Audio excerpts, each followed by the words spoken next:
हरे कृष्णा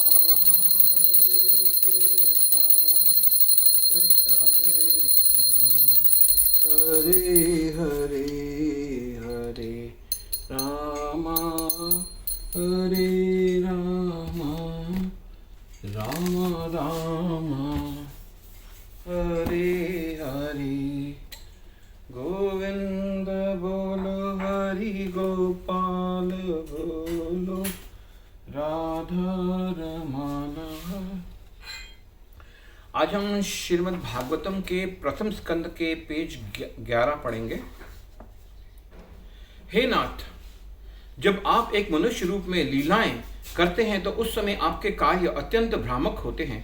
यद्यपि आपको देखकर स्वयं भय भी भयभीत रहता है, परंतु आप माता यशोदा के हाथों में छड़ी और आपको बांधने के लिए लाई गई रस्सी देखकर भयभीत हो जाते हैं। निश्चिततः ही यह हमें भ्रम में डाल देता है। हे स्वामी, आपने अपना मिशन पूरा कर लिया है और सबसे महत्वपूर्ण यह है कि आपने अपने रूप के विषय में समस्त भ्रामक दर्शनों एवं सिद्धांतों को खंड खंड कर दिया है। आपने ऐसी अद्भुत लीलाएं की हैं जिनका हम निरंतर श्रवण एवं कीर्तन कर सकते हैं। हम पूरी तरह से आपकी कृपा पर अवलंबित हैं, फिर भी क्या आप हमें छोड़कर चले जाएंगे? आपकी सर्व मंगलमयी उपस्थिति की बिना यहाँ सब कुछ असार और निरर्थक रह जाएगा, क्योंकि यहाँ दिखने वाला समस्त ऐश्वर्य केवल आपके कृपा भरे दृष्टिपात के कारण ही है। हमारा साम्राज्य इसलिए सुंदर दिखाई देता है क्योंकि ये आपके चरण कमलों के चिन्हों से अंकित है। इसलिए जब आप यहाँ से चले जाएंगे तो यह साम्राज्य फिर ऐसा नहीं दिखाई देगा। मैं आपसे निवेदन करती हूँ कि आप मेरे पुत्रों तथा वृष्णिवंशियों के प्रति मेरी आसक्ति को काट दीजिए, जिससे मेरा मन एकाग्र हो उसी प्रकार आपकी ओर आकर्षित होता रहे जिस प्रकार गंगा का प्रवाह निरंतर समुद्र की ओर बहता है। श्रीमती कुंती की प्रार्थनाएं सुनकर भगवान श्री कृष्ण मंद मंद मुस्कुराने लगे और वह मुस्कुराहट उनकी योग शक्ति के समान ही मंत्रमुग्ध करने वाली थी। तब भगवान ने अन्य स्त्रियों को अपने प्रस्थान का समाचार देने के लिए हस्तिनापुर के महल में प्रवेश किया। उस समय महाराज युधिष्ठिर ने भगवान श्री कृष्ण को रोक लिया और प्रेम पूर्वक कुछ और समय वहां बिताने का आग्रह करने लगे।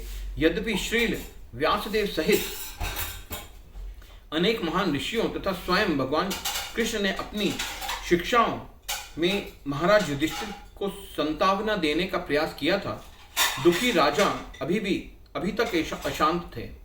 अपने मित्रों एवं संबंधियों की मृत्यु से विहल युधिष्ठिर एक साधारण भौतिकवादी व्यक्ति के समान शोक कर रहे थे। राजा ने शोक करते हुए कहा, ओह, मैंने स्वयं कितना दयनीय नियति को आमंत्रित किया है। मुझसे अधिक पापी इस संसार में और कौन होगा। स्वयं राजा बनने के लिए मैं करोड़ों लोगों की मृत्यु का कारण बन गया। यदि मैं लाखों वर्षों तक भी प्रायश्चित क्यों ना करूं, फिर भी मैं अपनी भावी नरकीय पीड़ाओं से बच नहीं सकता हूं। मैंने कितने पतियों, पुत्रों, पिताओं तथा भाइयों का वध किया है। इस प्रकार स्त्रियों के प्रति मैंने भी जो अपराध किया है उनसे मुक्त होने का मुझे कोई उपाय नहीं दिख रहा।